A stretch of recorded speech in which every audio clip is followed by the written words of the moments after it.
অম্বৰীষক যেতিয়া দুৰ্বাসাই অপমান কৰিছিল, অম্বৰীষৰ নিৰাপত্তাত থকা ভগৱানৰ সুদৰ্শন চক্ৰই যেতিয়া দুৰ্বাসাক খেদি লৈ ফুৰিছিল, তেতিয়া সমস্ত ত্ৰিভুৱন দৌৰি দৌৰি দৌৰি দৌৰি এটা সময়ত দুৰ্বাসাই আহি পেলাই ভগৱান কৃষ্ণৰ চৰণত পৰিছিল। ত্ৰাহিমা মধুসূদনম, হে মধুসূদন, তুমি মোক ৰক্ষা কৰা। কিয়? যে তোমাৰ সুদৰ্শনক তুমি কোৱা, নহলে ই মোক কাটি টুকুৰা টুকুৰি কৰিব।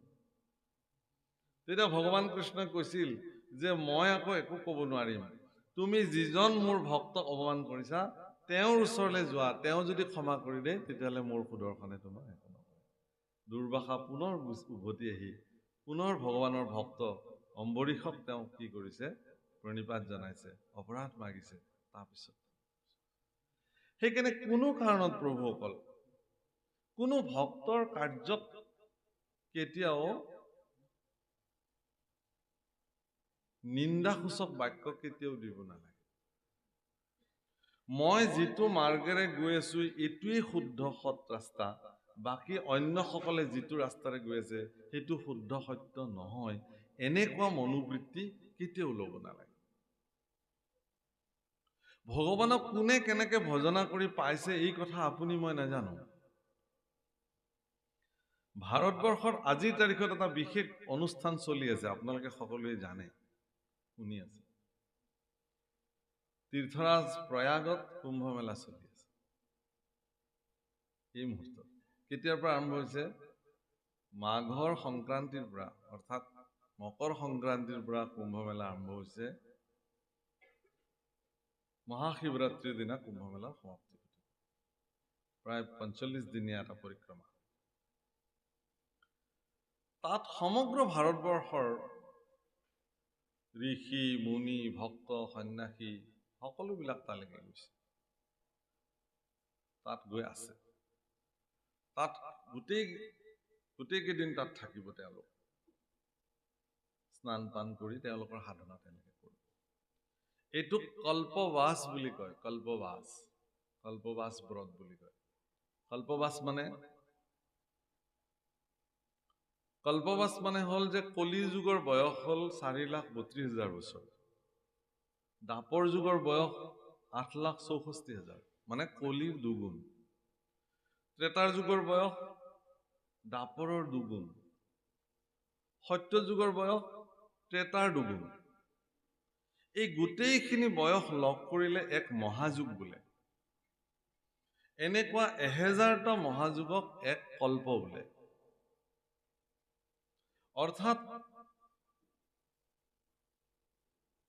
কুম্ভ মেলা সেই ৪৫ দিনীয়া পৰিক্ৰমাত যিসকলে কল্পবাস কৰিব, তাত তেওঁলোকে নিজৰ নিজৰ যিসকলে সাধনা কৰিব, সেই সাধনাত এক কল্প সাধনা কৰাৰ যিমান পুণ্য ফল তাত প্ৰাপ্তি হয়, সেইকাৰণে যায়।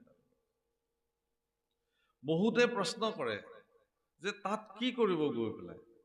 তাত কিবা নিৰ্দিষ্ট ধৰ্ম সাধন কৰাৰ ব্যৱস্থা আছে নেকি? নাই। তাত প্ৰত্যেক ভকতে নিজৰ নিজৰ যি সাধনা আছে সেয়া কৰিব। তাত কোনেও কাকো বাধাও নিদিয়ে, কোনেও কাকো জোৰ জুলুমো নকৰে। শৈৱসকলে গৈ তাত শিৱ আৰাধনা কৰিব, বৈষ্ণৱসকলে গৈ বৈষ্ণৱৰ আৰাধনা কৰিব, কৰ্মকাণ্ডীসকলে পূজা পাতাল কৰিব। আৰু এইবাৰ সৌভাগ্য মৰ্মে অসমৰ পৰা এটি দল কুম্ভ মেলালৈকে আমন্ত্ৰিত হৈছে। মানে তালৈ আমন্ত্ৰিত মানে কোনেও তাত আমন্ত্ৰণ কৰিব নালাগে, আচলতে নিজে যাব লাগে। আৰু ভালেমান উত্তৰ পূৰ্বাঞ্চলৰ সত্ৰাধিকাৰকে প্ৰমুখ কৰি জাতি জনগোষ্ঠীয় ধৰ্ম গুৰুসকল ইতিমধ্যে তালৈকে যাত্ৰা কৰিছে। সৌভাগ্যৰ বিষয়টো এইটোৱেই যে এইবাৰ পোনপ্ৰথমবাৰৰ কাৰণে কুম্ভ মেলাত প্ৰয়াগ তীৰ্থ, প্ৰভুসকল মনত ৰাখিব, তাত কি কি নদী সংযুক্ত হৈছে? যমুনা, সৰস্বতী আৰু গংগা। অৰ্থাৎ যি সৰস্বতী নদীৰ পাৰতে ভাগৱতৰ জন্ম হৈছিল, সৰস্বতী নদীতেই, সেইকাৰণে সৰস্বতী জ্ঞানৰ প্ৰতীক। আৰু গংগাৰ পাৰত ৰামৰ সভ্যতা সংস্কৃতি উন্মুক্ত হৈছে, আৰু যমুনাৰ পাৰত কৃষ্ণ সংস্কৃতিৰ উন্মুক্ত হৈছে। গতিকে তিনিওটা সংগমস্থল য'ত ত্ৰিবেণী সংগম বুলি কয়।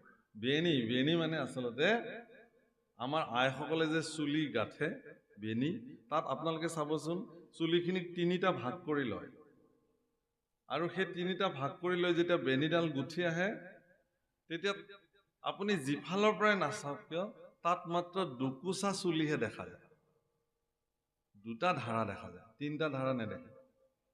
ঠিক ত্ৰিবেণী সংগমতো গংগা যমুনা সৰস্বতী তিনিওটা নদী লগ লাগিছে যদিও দুটা জলধাৰাহে আপুনি দেখিবলৈ পাব তাত। গতিকে সেই ত্ৰিবেণী সংগমৰ তৎপৰত কুম্ভ মেলা আৰম্ভ হৈছে। তাত এইবাৰ আমাৰ অসমৰ সভ্যতা সংস্কৃতিৰ প্ৰতীক মহাপুৰুষ শ্ৰীমন্ত শংকৰদেৱৰ আদৰ্শেৰে তাত বিশাল নামঘৰ প্ৰতিষ্ঠা কৰা হৈছে, গুৰু আসন প্ৰতিষ্ঠা কৰা হৈছে, সম্পূৰ্ণ আমাৰ নিজস্ব বিধি ব্যৱস্থাৰ দ্বাৰা। নৃত্য প্ৰসংগ হৈ আছে, বৰগীত ভাওনা গুৰু বন্দনা তাৰ মুখৰিত হৈ আছে। তাত আমাক কোনো অন্য ধৰ্ম ব্যৱস্থাই তাত আমাক প্ৰভাৱিত কৰিব নোৱাৰে।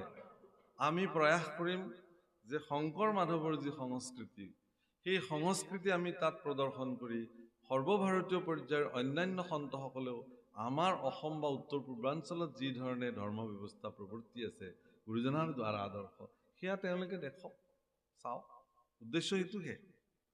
আমি আৰু এইটোও ঠিক যে ভাৰতবৰ্ষৰ সনাতনী পৰম্পৰাটোই তেনেকুৱা, কোনো পন্থই কোনো পন্থক আজিলৈকে আমনি কৰা নাই, চবেই নিজৰ নিজৰ পন্থত নিজে নিজে আগবাঢ়ি গৈছে। এইটো শ্ৰেষ্ঠ সমন্বয়, আৰু এনেকুৱা বিশেষত্বতা ক'তো নাই পৃথিৱীত, কোনো ধৰ্ম ব্যৱস্থাত নাই, কেৱল আৰু কেৱল সনাতন মাৰ্গত আছে।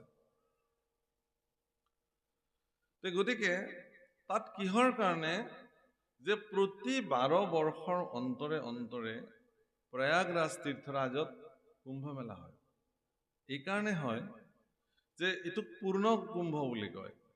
এনেকুৱা 12টা পূৰ্ণ কুম্ভৰ অন্তত এবাৰ মহাকুম্ভ হয়। কুম্ভ মানে আচলতে কলহ, কলহ মানে অমৃত কলহ। সমুদ্ৰ মন্থনৰ ফলত দৈত্য আৰু দানৱসকলৰ সমুদ্ৰ মন্থনৰ ফলত যি অমৃত কলহ উৎপন্ন হৈছিল, সেই অমৃত কলহ লৈ দেৱতা আৰু দৈত্যসকলৰ মাজত খুব যুঁজ বাগৰ হৈছিল, আৰু সেয়াত টোটেল 12 দিন চলিছিল। তাত এই যুদ্ধ 12 দিন চলিছে তাত টনা আজোৰা, আৰু সেই 12 দিনীয়া যুদ্ধটো আমাৰ পৃথিৱীৰ হিচাপত দেৱতাসকলৰ এদিন, আমাৰ পৃথিৱীৰ এবছৰ। সেইকাৰণে ব্ৰহ্মাই গোৰক্ষ দামৰীবিলাক এদিন ৰাখিছিল আৰু পৃথিৱীত এবছৰ কাল অতিবাহিত হৈ গৈছিল, সেইটো হিচাপ। অৰ্থাৎ তেওঁলোকৰ 12 দিন যুদ্ধ, ইয়াত 12 বছৰ। সেই 12 দিন যুদ্ধৰ অন্তত সেই কুম্ভৰ চিটি, মানে অমৃত কুম্ভৰ পৰা অমৃতৰ চিটিকনি ভাৰতবৰ্ষৰ 4টা স্থানত পৰিছিল: প্ৰয়াগৰাজ তীৰ্থ, উজ্জয়ন, নাছিক আৰু হৰিদ্বাৰ। এই 4টা স্থানতে কুম্ভ মেলা হয়, অৰ্ধকুম্ভ হয়। আৰু প্ৰয়াগৰাজ তীৰ্থত প্ৰতি 12 বছৰ অন্তৰে অন্তৰে কেতিয়া হয় যে সূৰ্য যিদিনাখন মকৰ ৰাশিত স্থিতি হয়, উত্তৰায়ণ হয়। প্ৰভুসকল, উত্তৰায়ণৰ স্থিতি বহুত বেলেগ। আমাৰ ইয়াত ভাগৱতত এই কথা লিখিছে যে পৰীক্ষিতে, দেৱৰ্ষি নাৰদে, ভক্তসকলে উত্তৰায়ণ স্থিতি, পিতামহ ভীষ্ময়ো কৈছে যে যেতিয়া সূৰ্য উত্তৰায়ণ হ'ব মই তেতিয়াহে প্ৰাণ ত্যাগ কৰিম। উত্তৰায়ণ শব্দৰ অৰ্থটো হ'ল কি, যে মানুহৰ জীৱনৰ উত্তৰণ, আচলতে চিন্তাৰ উত্তৰণ, অধোগতি নহয়। দক্ষিণায়ন হ'ব অধোগতি হ'লে, দক্ষিণ যমৰ দুৱাৰ। আপোনাৰ চিন্তা যদি ওপৰলৈ যায় তেতিয়াহ'লে উত্তৰায়ণ হ'ল চিন্তা, আৰু যিমান তললৈ চিন্তা, নিজ চিন্তা হ'ব, সিমান দক্ষিণায়ন, ই যমৰ যাতনা ভোগ কৰিব। গতিকে উত্তৰায়ণ, আজি উদ্ধৱকো কৃষ্ণ পুৰুষে ক'ব যে তুমি বদৰিকালৈ যোৱা, সমুদ্ৰ পৃষ্ঠৰ পৰা বদৰিকা ওপৰলৈ ঊৰ্ধ্বগতি হ'ব, ইও উত্তৰায়ণে হয়। গতিকে হে প্ৰভুসকল, ভগৱান যে জগতৰ স্বামী, তেওঁ নিজৰ অস্তিত্বতকৈও ভকতৰ অস্তিত্বক অধিক প্ৰাধান্য দিয়ে, এই কথা ভাগৱতে প্ৰমাণ কৰিছে। গতিকে তেওঁ ইচ্ছা কৰিলে ঋষি সাপ ব্যৰ্থ কৰিব পাৰিলেহেঁতেন, কিন্তু তেওঁ নকৰিলে। অসমত, ভাৰতবৰ্ষত সকলো স্থানতে, বিশেষকে ভাগৱতৰ যি কথা কোৱাৰ পৰম্পৰা আছে, উত্তৰ ভাৰত, দক্ষিণ ভাৰত, বংগ আদি চবতে ভাগৱতৰ কথা অসমৰ ভাগৱত কথাৰ নিচিনাকৈ নকয়। অসমত আটাইতকৈ শ্ৰেষ্ঠ পৰম্পৰাটো হ'ল অবিৰত ভাগৱত পাঠ। 7 দিন 7 ৰাতি একেধাৰে ব্যাখ্যা নকৰাকে ভাগৱত পঢ়ি গৈ প্ৰথম স্কন্ধৰ পৰা 7 দিনৰ ভিতৰতে দ্বাদশ স্কন্ধ সমাপ্তি কৰিব লাগে। এই পৰম্পৰা অসমত চলি আহিছে, অবিৰত ভাগৱত পাঠ। আৰু এইবাৰ আমি সমগ্ৰ ভাৰতবৰ্ষক দেখুৱাম যে আজি 20 তাৰিখটো, আজি 19 তাৰিখ, 19 তাৰিখ নহয় নে? 21 তাৰিখৰ পৰা কুম্ভত, প্ৰয়াগৰ পবিত্ৰ তীৰ্থত 7 দিন 7 ৰাতি অবিৰত ভাগৱত পাঠ হ'ব। মহাপুৰুষ গুৰুজনাৰ দ্বাৰা বিৰচিত 7 দিন 7 ৰাতি চলিব, তাত নিৰন্তৰ, কোনো ব্যাখ্যা নহয়। আমাৰ যিটো পৰম্পৰা সমগ্ৰ ভাৰতবৰ্ষৰ সন্তসকলে দেখিব যে উত্তৰ পূৰ্বাঞ্চলৰ অসম এনেকুৱা এখন স্থান য'ত দিনে ৰাতিয়ে মানুহে অখণ্ড চিত্তে ভাগৱত শ্ৰৱণ কৰাৰ ক্ষমতা তেওঁলোকৰ থাকে। আৰু গুৰুজনাই তাৰ ব্যৱস্থা কৰি থৈ গৈছে। সম্পূৰ্ণ আমাৰ নিজস্ব প্ৰান্তীয় ভাষাত ভাগৱত দি থৈ গৈছে, আৰু সেই ভাগৱত আমি পাঠ কৰোঁ।